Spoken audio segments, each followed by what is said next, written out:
Welcome to Samba Samba. Enjoy the video.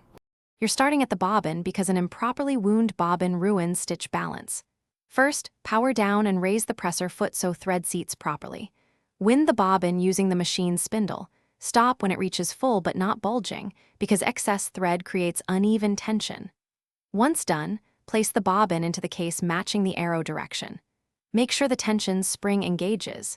This avoids skipped stitches and thread jams as you proceed to upper threading. Now you'll thread the upper path, which controls tension and stitch formation. Put thread on the spool pin, lead it through the tension discs so it snaps into place. That snap is important because it sets tension. Next, route through the T-cup lever. Make sure the thread enters the lever eye at the top of its travel because misalignment causes loose stitches. Continue through guides toward the needle, passing the needle bar guide. Thread the needle front to back. This orientation ensures proper loop formation with the bobbin thread. Finish by drawing up the bobbin thread so both threads sit under the presser foot. Hold the upper thread, turn the hand wheel toward you until the needle lowers and then rises to catch the bobbin thread. Pull both threads to the back. Once done, lower the presser foot, set a short test stitch length, and run a short seam on scrap to confirm stitch formation.